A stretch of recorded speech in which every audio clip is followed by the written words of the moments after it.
Hi, the following episode of the Astrology of the Week Ahead was taped before I knew the election results in the United States of America. So if things sound aggressively positive given the situation, that's why. I needed to get ahead of the game so that our team could go on winter break and things could happen in an orderly fashion. And this is what happens sometimes. So I hope that the astrology still lands in a really helpful way. I just don't want you to ever think that I don't take an incoming fascist leader seriously.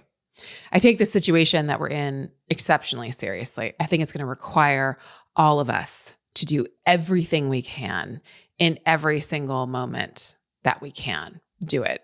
And I'm here with you. We are in community together. And I just didn't want to have you thinking like, wow, is this so spiritually bypassy? And has Chani totally lost the plot? I haven't. I'm with you. And in the new year, we're going to be doing episodes much closer to the time we actually air them. But until then, please enjoy and see how the astrology lands as I'm talking about it without knowing the type of world we're moving into. I hope you enjoy the episode. I'm going to hold your hand when I say this.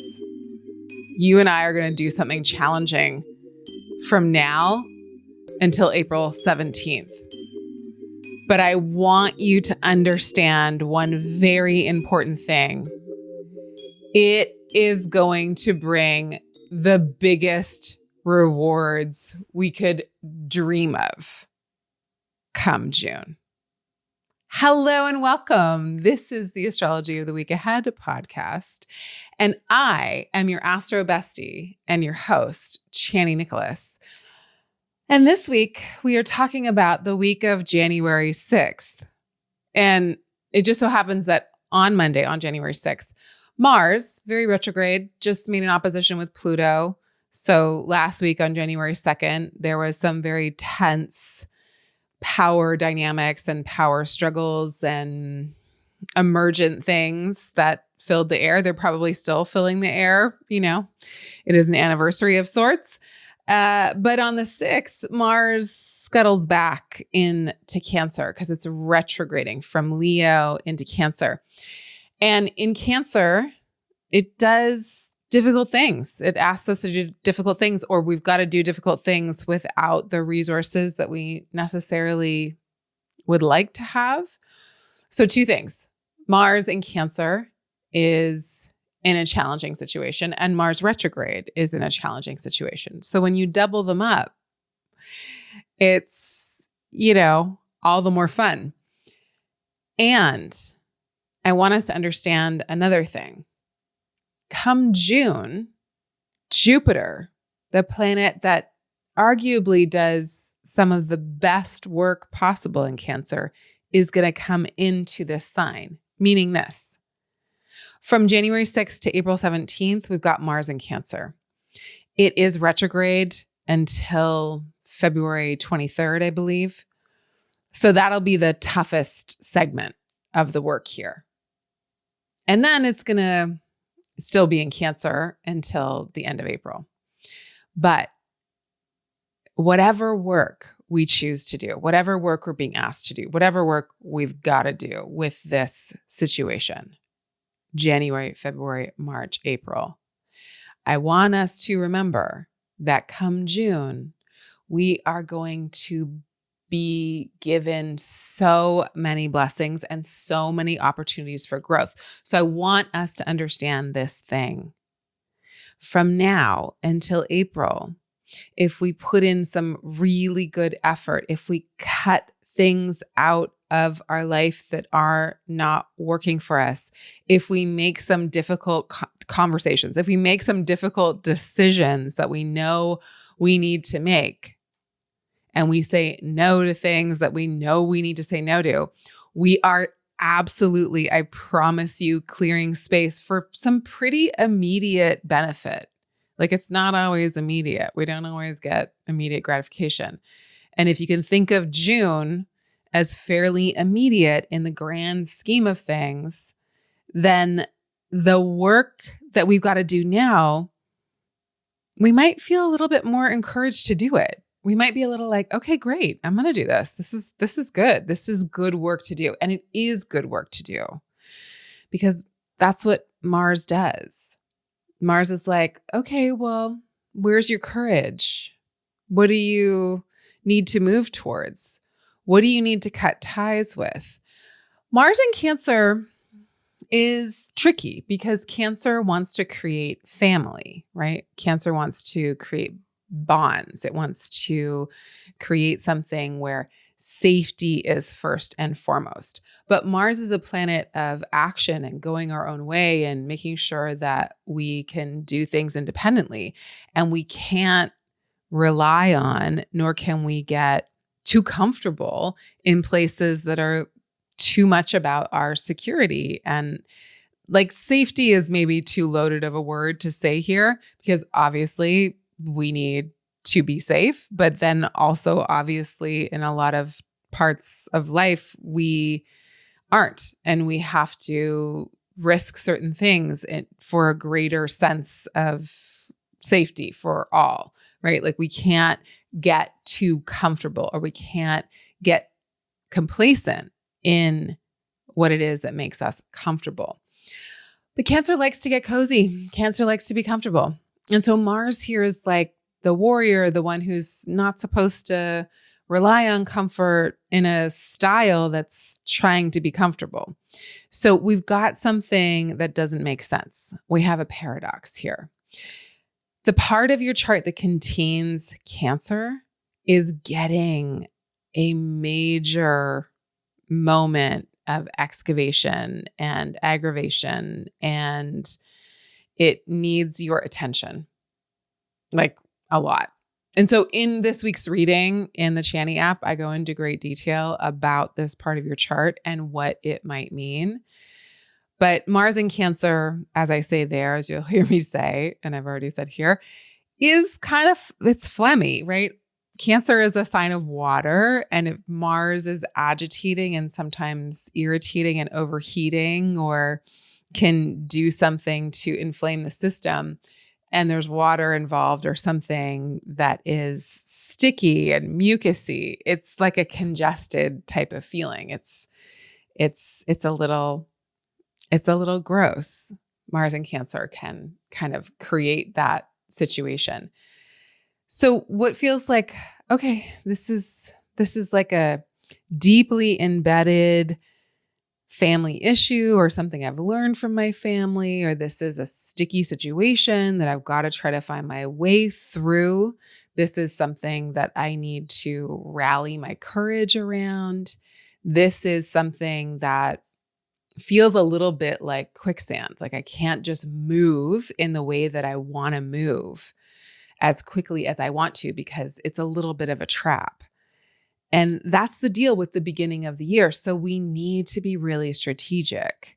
It's kind of like when you've had to rock your baby to sleep or when they've fallen asleep on you and you're like, okay, I've got the baby. I need to put them down for a nap. But if I move too quickly, the baby will wake up and I will be fucked. This is a situation I have to handle very tenderly. And there is that feeling of like raging infant with Mars in Cancer. I'm not saying that people have that placement or raging infants. I'm just saying it's the style, it's the combo. So we want to think like, how do we not wake the baby? How do we not move too quickly in this quicksand so we don't get like totally swallowed up by everything? We need to be able to have patience, move in a way that is going to be productive long-term and not disturb things that don't need to be disturbed. And yet we've got to do the things we've got to do, right? So we're in, again, a sticky situation. It's wet, it's sticky, it's not cut and dry. It's definitely not a dry situation. So, that's good for some things and it's not good for other things. We need to be able to say no to situations, and we need to be able to cut things down, whittle them down. But again, it's the cutting that gets hard when everything is like gluey and sticky. So this is the condition that we're working with as far as Mars goes. And also Mars moves into Cancer and then by Sunday makes a really lovely trine with Neptune. And that's really helpful. It's like about, maybe movement is a little hard right now, but we're wanting to move towards our ideals. And that's a good thing. Or we're trying to move towards something that is an ideal situation. If I'm going to think about what the ideal is, I want to orient myself towards that. If it's going to be hard and difficult and sticky and tricky, fine. I'm going to move towards the thing, though, that is best for me to move towards. Also on Monday, Mercury makes a square to Neptune. Mercury's still in Sag as of Monday. It's been there for forever. It's been there most of November and December and now into January. It's finally going to leave on Wednesday. Monday and Tuesday might feel a little Mercury retrograde-y with Mars moving into Cancer, back into Cancer. Again, it might feel like things are a little sloggy. So it just might be a slow start to the week. Just know that. It's not going to be every single day that's going to feel like that with Mars and Cancer, but especially Monday, Tuesday, it just might feel like, what is going on and where am I? Then on Wednesday, Mercury finally changes signs. It moves into very productive, organized, strategic, wanting to win, wanting to figure it out, wanting to get to the finish line, Capricorn, and makes a square to the nodes that are also about to change signs. So I do think that Wednesday is going to bring about some pivotal, important pieces of information and conversations. So listen in. Other big piece of 2025's astrology. Mars is a big piece of it. And on Saturday, the nodes change sign. Huge deal. The part of your chart that contains Pisces is getting a major boost of desire. I'm going to talk about the North Node in this week's Ask Me Anything question from the audience, because I think that the North Node is something that we might not always consider in its like fullness. So I know in modern astrology, the North Node is considered a point of your like purpose, or like that's where you're supposed to go to in modern astrology. That's not true in traditional astrology. I'm not saying it's not true, period. I'm just saying that traditional astrology doesn't look at the North Node like that. In traditional astrology, we look at the North Node as a place of like chaos. It's a place where eclipses happen. So it's a place of like, oh, this is unsure, unsettled, unreliable. It's definitely a point of major activation. So wherever your North Node is, speaks to something that you're really hungry for. The North Node is the hungry head of the dragon. The North Node is moving into Pisces.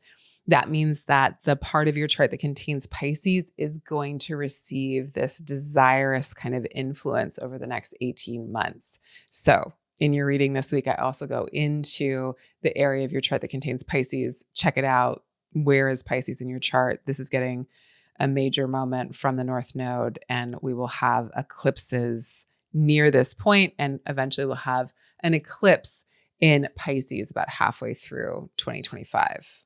Near the North Node, which will be a big deal because it's only the second time we'll have had that. The first time was in September of 2024. Okay, so you can think back to September 2024 and think about if something like big happened for you. But again, remembering the part of your chart that contains Pisces, the house that Pisces is in, is so, so, so important. Then we want to think about what this means for the world. Now, Pisces is a sign that talks about the dream and the ultimate kind of situation and compassion and oneness. And it's really not concerned with details and the logistics of things, which great. It's the poet of the zodiac. We love it. It is the big-hearted, one who wants to make sure that everyone is cared for and considered, and that there's a deep need to extend oneself out to everybody with Pisces. So there's a desire to do that. Hopefully that desire will increase on the planet. A desire for care, a desire for compassion, a desire to be able to make sure that the vulnerable are considered in our equation. And Pisces loves some escapism. So the desire to escape might also start to really increase. The South Node is going to be in Virgo, because the South Node and the North Node are always in the opposite signs. So the South Node is the tail of the dragon. North Node is the hungry head of the dragon. South Node is the tail of the dragon that sweeps everything away. Now, when the South Node enters a sign, it generally means that the significations of that sign decrease. We lose some of the qualities of that sign. So if we're going to lose some of the qualities of Virgo, maybe we're going to lose some desire for perfectionism. Love that. Maybe we're also, though, going to lose some desire for facts and data and details and discernment. Don't love that so much. So that's what we're going to make sure we keep our eye on. Now, the thing about the South Node in your chart, though, is that as it transits through Virgo, the part of your chart that contains Virgo is going to go through a huge clearing and a healing. And that can be exceptionally helpful.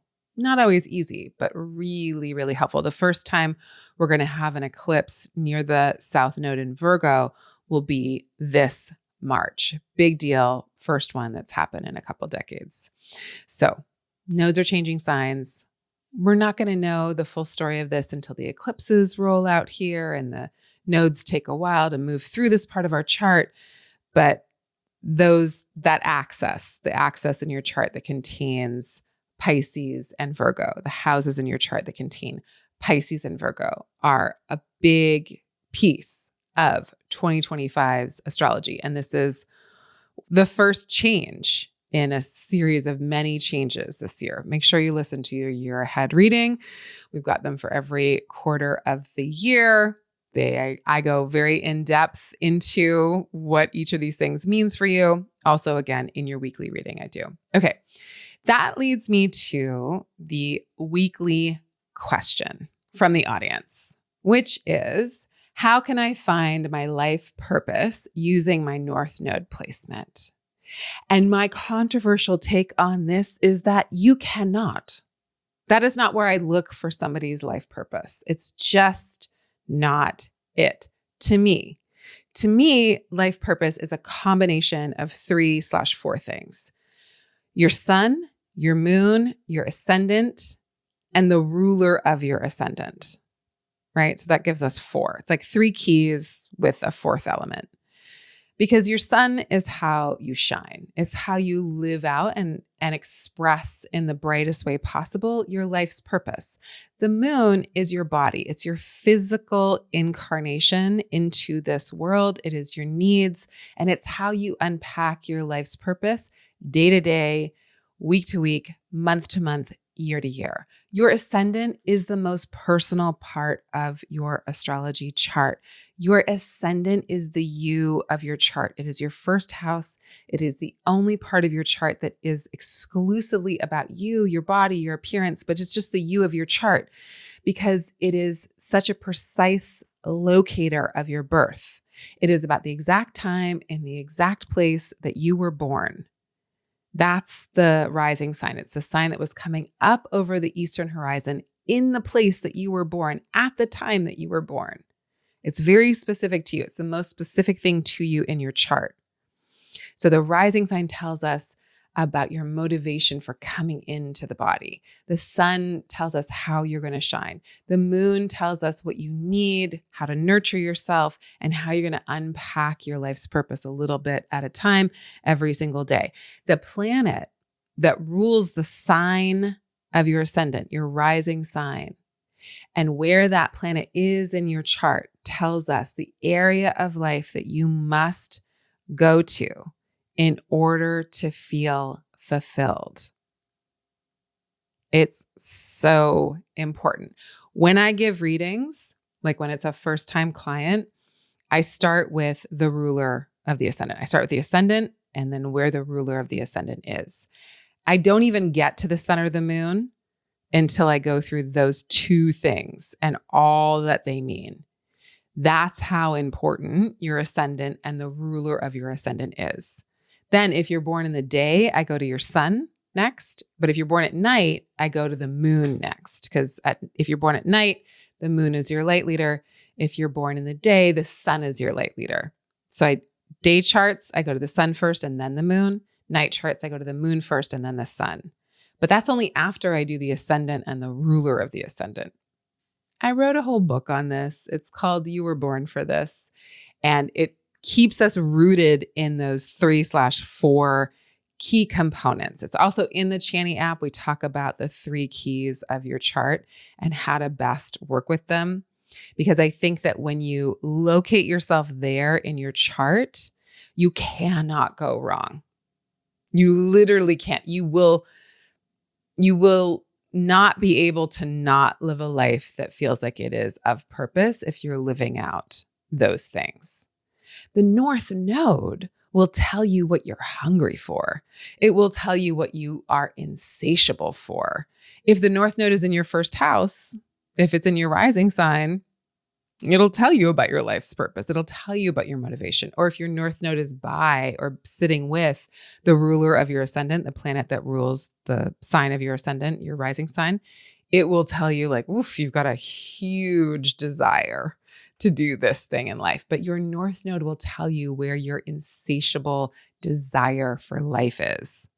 And whatever it's doing, whatever else it's touching, will give us a tremendous amount of information about the part of you that's really restless.